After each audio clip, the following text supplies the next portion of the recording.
मला असं वाटतं आमची सगळ्यांचीच मागणी होती की तातडीने फास्ट ट्रॅक कोर्टमध्ये त्या कुटुंबाला, या महाराष्ट्राच्या लेकीला न्याय मिळावा आणि फाशीची शिक्षा ती त्या नराधमाला मिळालीच पाहिजे, अशी समाजात आमची सगळ्यांचीच ही भावना आहे. आणि राजकारण पूर्णपणे बाजूला घेऊन आपण सगळ्यांनीच मिळून या नराधमाला फाशीची शिक्षा मिळालीच पाहिजे अशी अपेक्षा आपण ठेवूया. गुन्हेगारीशी संबंधित एक प्रश्न आहे.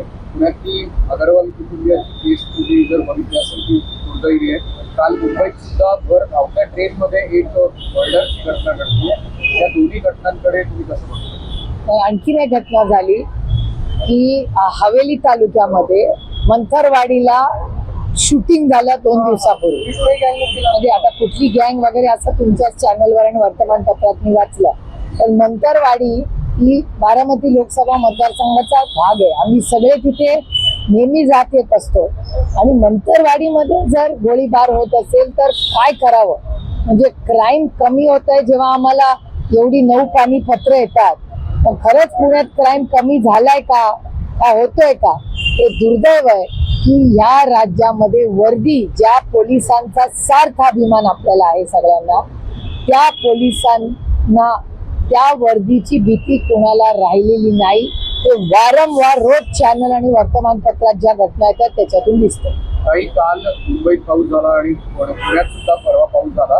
पहिल्याच पावसामध्ये मुंबईचे हाल आपण बघितले. थेट महापौरांच्या समोरच एक व्यक्ती चेंबरमध्ये पडतोय. पुण्याची परिस्थिती फार काही चांगली नाहीये. कमी वेळेत अधिक पाऊस असल्यामुळे रस्त्यावर पाणी साचतंय. मान्सून पूर्व कामं अजूनही प्रलंबित आहेत असं वाटतंय. मुंबईमध्ये शिवसेना आणि पुण्यामध्ये राष्ट्रवादी यांना नावं ठेवून आमचे विरोधक यांनी किती आम्ही वाईट काम केलं हे सांगितलंय. पण आमच्या काळात त्यापेक्षा जास्त पाणी तुंबणं आणि नियोजन नसणं हे पुणे आणि मुंबई दोन्ही ठिकाणी, आणि दोन्हीकडे आज सत्तेत कोण आहे हे मला वेगळं सांगायची गरज नाही. त्याच्यामुळे विरोधात असताना खोटे नाटे आरोप करायचे आणि सत्तेमध्ये आल्यावर कुठलीही एफिशियन्सी करायची नाही, जाहिरातबाजी करायची, पक्ष फोडायचे, घरं फोडायचे, एवढंच त्यांचं काम. महाविकास आघाडीची बैठक झालेली आहे. यामध्ये 23 आमदार गैरहजर राहिले आहेत.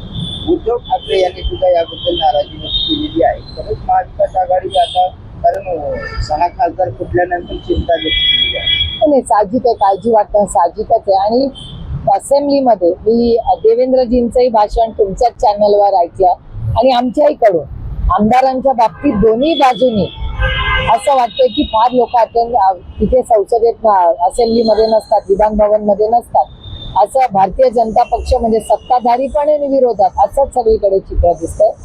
आमचे खासदार आमदार कुठे होते हे माहितीये. जयंतरावांच्या घरीच लग्न होतं, त्याच्यामुळे जयंतराव सांगलीला होते. रोहित काल पंढरपूरला होता. त्या तुम्हाला सगळ्यांना ते माहितीच आहे, त्याच्या सोशल मीडिया प्लॅटफॉर्मवरच सगळं. त्याच्यामुळे आमचे आमदार कुठे होते हे आम्हाला माहिती आहे आणि ते आधी सांगून गेले होते. बाकीच्यांचं काय आहे मला वाटतं बंटी दादा किंवा या सगळ्यांकडून आज उद्यामध्ये तुम्हाला मुंबईत कळेल. आहेत ते तिथं जी जिल्हा निवडणूक होती, जिल्हा बँकेची, तिथं मात्र ते महायुती सोबत आहेत. म्हणजे थेटपणे ते महायुती लढतात. ठाकरेंचे आमदार तिकडे ह्या खासदार फुटलेले आहेत. असं असताना पुन्हा ते महायुती सोबत महाविकास आघाडीमध्ये हे बघा, बँकेचं इलेक्शन हे सहकारचं इलेक्शन. अनेक वेळा आता तुम्ही ती मुंबईची बँक बघा, सगळ्या पक्षाचे लोक त्या होते. त्याच्यामुळे सहकारमध्ये राजकारण आणू नये अशी आमची, किंवा संस्थांमध्ये राजकारण आणू नये ही आमची नेहमीच भूमिका, भावना राहिलेली आहे. त्याच्यामुळे या ठिकाणी एखाद्या बँकेत किंवा कुठल्याही सहकारी संस्थेमध्ये पक्ष हा बाहेरच असला पाहिजे आणि त्याच्यात कोणी काय करत असेल त्याच्यात फार काही आपण विचार करू. एक बातमी आहे, संभाजीनगर मध्ये एका खाजगी शाळेमध्ये एका 23 वर्षीय मुलाला जे आहे ना ती मारहाण करण्यात आली आहे. त्या घटनेचे सीसीटीव्ही आले. पण गंभीर हे आहे ना की त्या मुलांच्या मारहाणीमध्ये ना 2 मुलांची भांडण आहे, पण कुठलाही प्रिन्सिपल, कुठलाही शिक्षक तिथे नाहीये. तो सीसीटीव्ही जर बघितला ना तर आपल्या लक्षात येईल की शाळेने किती निष्काळजीपणा केलाय. या सगळ्या प्रकरणात सरकारनं काहीतरी पाहावं, कारण ही दुसरी घटना आहे की 6 महिन्यात याआधी एका खाजगी शाळेत असंच झालं. नाही, मला असं वाटतं की अशी घटना कुठल्याही शाळेत अर्थातच होऊ नये किंवा कुठल्याही संस्थेत होऊ नये. आणि ह्या गोष्टी असतील तर तिथल्या पोलीस यंत्रणेने त्याच्या जातीने लक्ष घातलं पाहिजे. काही सध्याचे खासदार एकनाथ शिंदे शिवसेनेमध्ये गेले, अशी एक माहिती आहे की या खासदारांना एकनाथ शिंदेच्या पक्षामध्ये जाण्यासाठी फडणवीसांची शिष्टाई महत्वाची ठरली. अनेक खासदारांची इच्छा होती की आपण भाजपचं कमळ हाती घ्यावं. दिल्लीमध्ये काही ठरत नव्हतं, त्यामुळे या सगळ्या खासदारांना 6वा खासदार जो आहे तो एकनाथ शिंदेकडे जात नव्हता, म्हणून हे सगळं फडणवीसांनी शिष्टाई केली आणि ऑपरेशन टायगर सक्सेस झालं. मी तुम्हाला खरं सांगू का, मला एकच ह्याच्यात असं वाटतं की या देशामधून लोकशाही ही पूर्ण पुढे संपुष्टात आली आहे का असं वाटतं. घर पक्ष फोडा, आता निवडून आले, 2-2.5 वर्ष झाले, 29 मध्ये आहे ना इलेक्शन, घाई कसली. आणि एखाद्या चांगल्या बिलसाठी म्हणजे जीएसटीचं बिलाचं उदाहरण घ्या.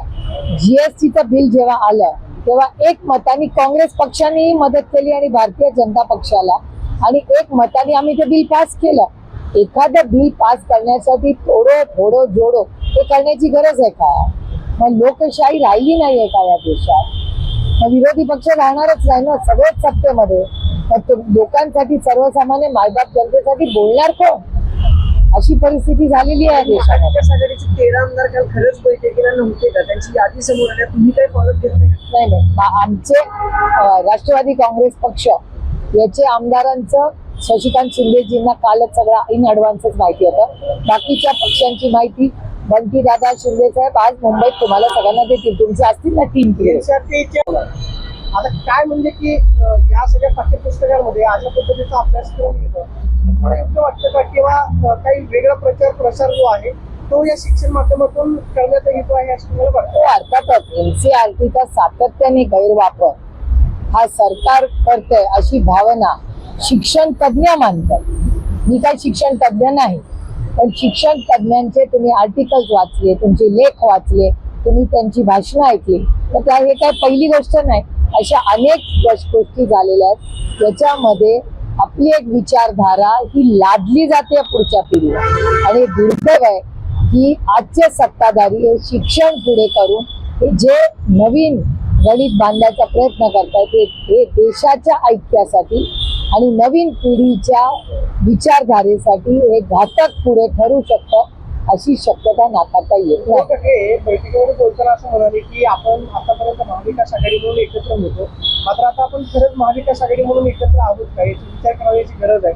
सभागृहामध्ये महाविकास आघाडीमध्ये समन्वय पाहायला मिळत नाही. सरकारला ज्या पद्धतीने धारेवर धरलं जावं, अधिवेशनामध्ये मुद्दे मांडले जावे, त्याच्यामध्ये कुठेतरी कमतरता पाहायला मिळते. आपलं एकसंघ राहणं खूप महत्वाचं आहे. महाविकास आघाडीमध्ये समन्वय नाही असं तुम्हाला कसं वाटते?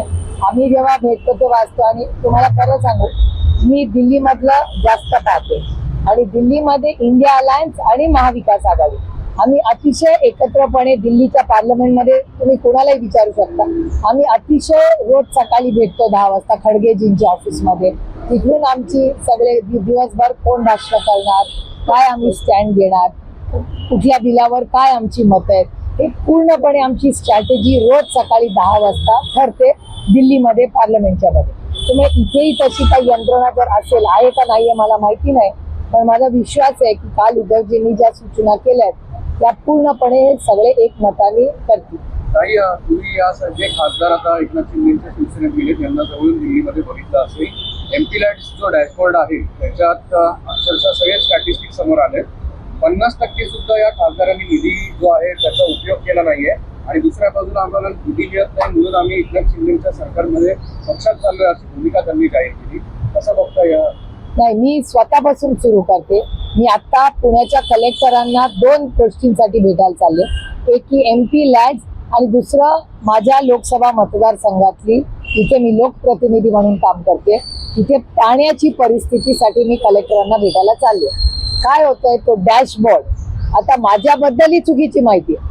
3 वर्षाची सगळी कामं माझी 100% अप्रूव्ड आहे, आणखीन पैसे दिले, पण त्या डॅशबोर्डचा जे अपलोडिंग असतं त्याची एक नवीन पद्धत सुरू झालेली आहे आणि त्याच्यामुळे खरंच नक्की किती निधी झालाय नाही झालाय हे स्पष्टता येत नाही. काल मी आश्चर्यचकित झाले की माझी माहिती चुकीची होती.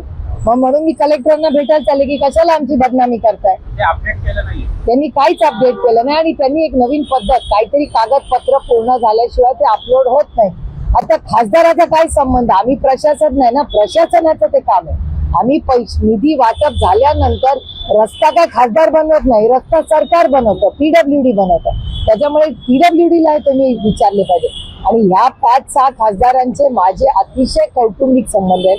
आम्ही एकत्र 24 मध्ये लढलो, ताकदीने 2.5 वर्ष पार्लमेंटमध्ये काम केलं. त्यांचे काय प्रश्न आहेत, त्यांनी काय भूमिका मांडल्यात, ते आम्ही तुमच्याच माध्यमातून पाहिलेले आहेत.